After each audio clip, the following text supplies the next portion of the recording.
Bye,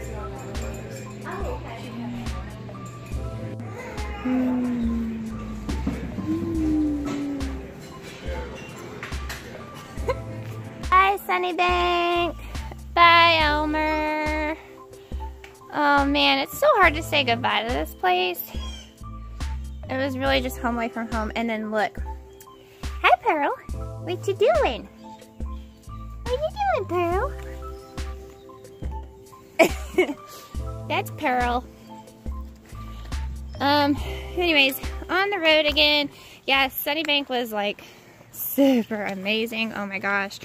My favorite thing was, I just really felt like a kid again because the beds were made with quilts, which is how my mom would make beds, and then, you know, just like all the antiques and the history behind it. And Elmer is such a delight to be around. He cooks breakfast and dinner. He was a chef at a restaurant that he owned. And so it was all like so super delicious.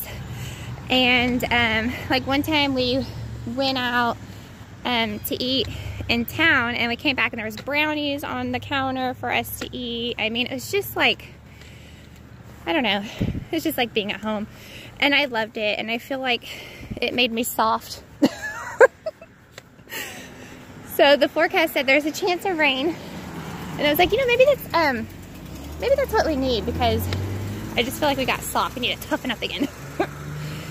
But yeah, most comfortable beds ever. Great environment. It's by far my favorite hostel so far, and if I get a chance to come back and visit, I'm going to, because Elmer is just an amazing, accomplished person. And oh, we slept in the same room as Earl Schaefer, who was the first to hike the AT. And he hiked it twice, and both times he stayed in the room that I was in. So that was kind of cool. So I don't know. Anyways, just good vibes. There's books everywhere, and he doesn't want you to be on your phone. It's not that you can't have your phone or anything like that, but he just wants you to socialize and sort of decompress and, you know, like actually talk to each other and not have your face in your phone. So, you know, if you are going to put your face in your phone, do it in a respectful manner, and do it in your room, you know. And I think that's a really wonderful thing that we should carry with us through everyday life. But, you know, then again, here I am filming everything on my phone. Whatever. These are my memories, so I'm good with it. Anyways, we were kind of joking about how we've been Neroing every day, and that we're not technically a zero because we've been walking all around town. And technically, we've been on the AT every day. Neroing. So we'll Nero from Sunnybank Hostel to the restaurant and then back. So we've done double Neros. We haven't zeroed. We're just hiking everything over again now. Anyways. Okay, on the road again. I'm going to shut this thing down. I'll talk to you guys later.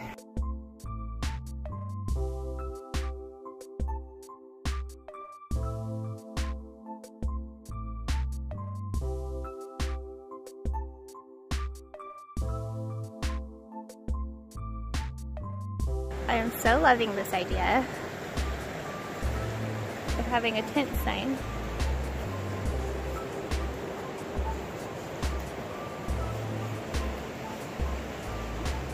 Kind of wet.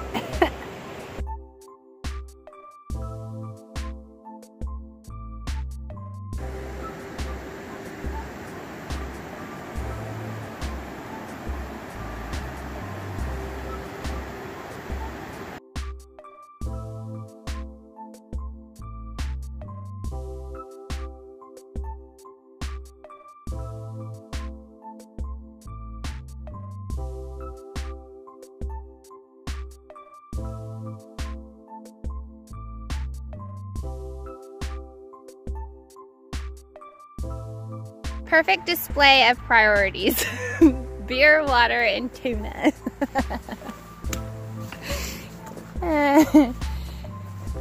you can either hydrate, dehydrate, or eat something. So at this road crossing here, there's a nice gentleman named Jimmy, and he's got a YouTube channel. I think you just look him up by Jimmy. That's what he was saying. And he interviews hikers, and he interviewed me, a really nice guy. I got a Mountain Dew from him. And then there was 2 other gentlemen. One goes by the name of Hawk. He's got a YouTube channel, Hawk on the Appalachian Trail. So check him out. But yeah, we took like, I don't know, it felt like an hour break. It was pretty nice just talking to them.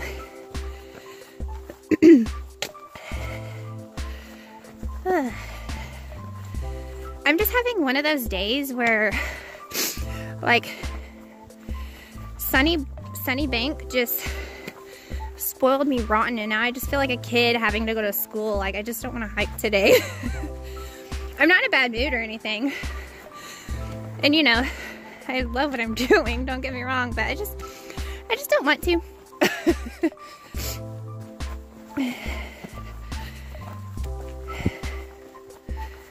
But you have those days. It's all good.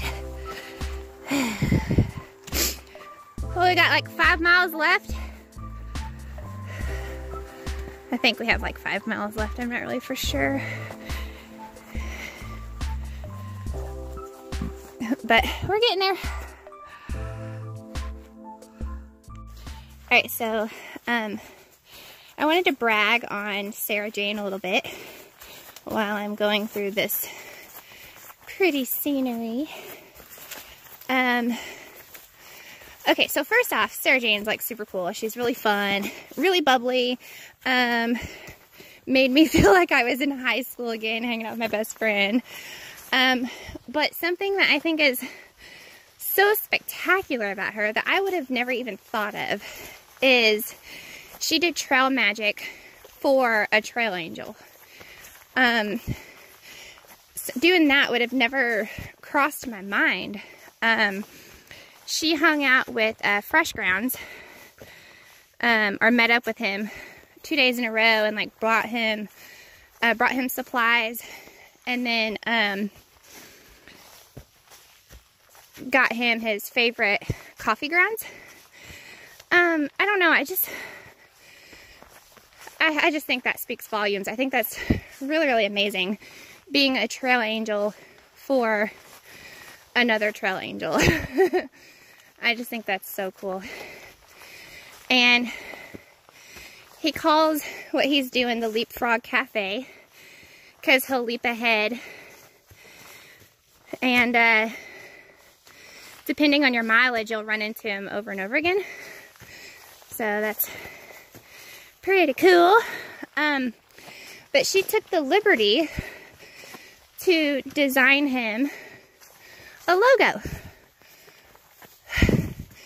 I don't know, I just think that's super amazing that she did that. And then she also works for a newspaper that she suggested writing an article about him to put in the newspaper, and that's what they're gonna do. Just really highlighting somebody that, you know, does so much for us out here is a really wonderful thing. So I just wanted to throw that out there, how awesome she is and how thankful I am that she's putting Fresh Grounds in the spotlight, because then maybe he'll get more donations and be able to do more. And I'm going uphill, sorry. It's just so clear how passionate he is about what he's doing. So I just know that if he's capable of doing more, he absolutely will, hands down. So I don't know, I just thought that was really cool of her. But Sarah Jane, check it out. Katahdin or bust. She's hiking the AT next year, and we all need to back her up because she's awesome. I'm running out of breath. Gotta go.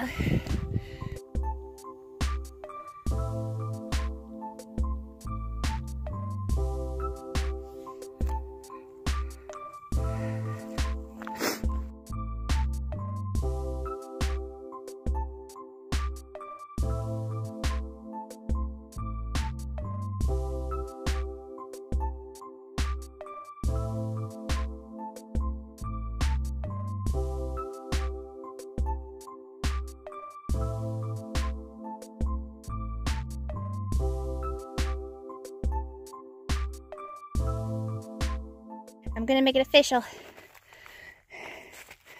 Oh, I hiked through the snow today. It's real rough out here. I've officially hiked through the snow 2 days out here. Super official. I'm just being a big dummy entertaining myself. I don't think I have too much longer to the shelter, but this is a lot of downhill, and I hate downhills. I hate them so much. They hurt my knees and my feet, and I just don't like them. Get out, we got some trail magic. Whoop whoop. That's our little note. We took the last one. We're gonna actually pack it in to the shelter and split it later because there's only one left. And I don't know if I'm getting sick or not, so we're gonna split up the shelter so that we can drink it out of a pot.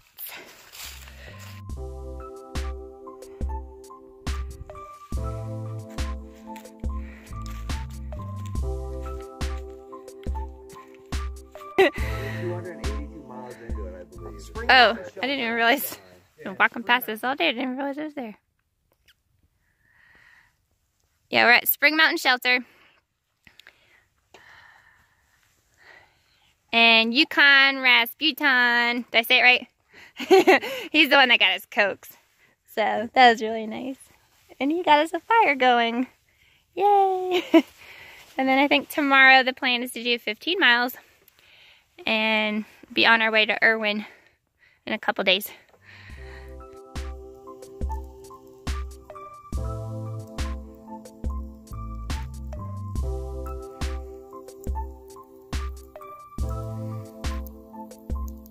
Okay, you guys, you have requested me to do some more hammock stuff.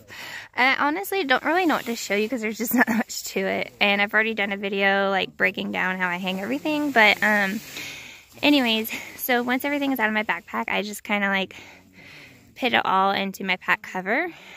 Just so that like the rain coming under here won't get everything wet. So like I'll put my shoes in there. What else? Yeah, my gaiters, like my bag that all my suspension goes in, my knee brace. I just kind of like throw like whatever loose random stuff in there. And then I really like having this on the ground just as a mat to step off of when I have to get up in the middle of the night and go to the restroom. And then actually, okay, so when I do go to the restroom, this is what I do. I stand on the edge, and then I grab like my actual hammock because that's the part that's tied to the tree, and then I kind of like lean back so that I don't like pee on the pad. Also, I check and see if my pillow fell out so I don't pee on it anymore.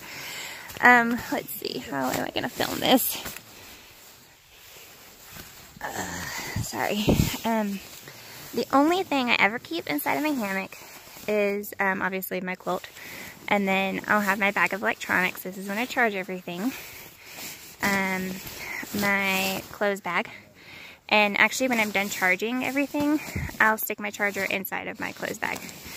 And then if I need to sleep with my filter, it goes in my clothes bag also.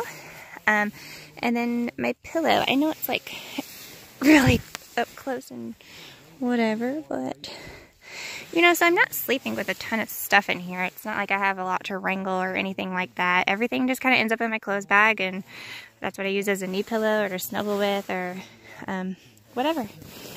And a lot of people have mentioned that I can sleep diagonally, and I most certainly can. I'm totally aware that I can lay flat, but I'm just a really active sleeper, and so sometimes I lay diagonally and I lay flat, and sometimes I lay straight and kind of like wonky, and I have a knee pillow, and then sometimes I lay on my side. I'm just kind of all over the place, so that's just how I roll. But that's it. If you guys have any like specific questions about my hammocking system and sort of how I do things, let me know, because I don't really know what to talk about. I keep this on one of the D-rings all the time now. This is what I use when it's like really, really cold, and I sort of lace my underquilt like a shoe, and it keeps it like really nice and tight around me, and it eliminates cold spots. But this just always stays here, so it's ready to be deployed when I need it. But yeah, I don't really know what else to say. Y'all let me know what questions you have, and I'll do my best to answer them. Oh, and then there's my drip line. I actually keep those in my charge bag, like my electronics bag, just because I always have it in my lap, and then if I forget or if it starts to rain, they're just kind of right there, really convenient, and I put those on real quick. I don't know. But yeah, that's what it looks like.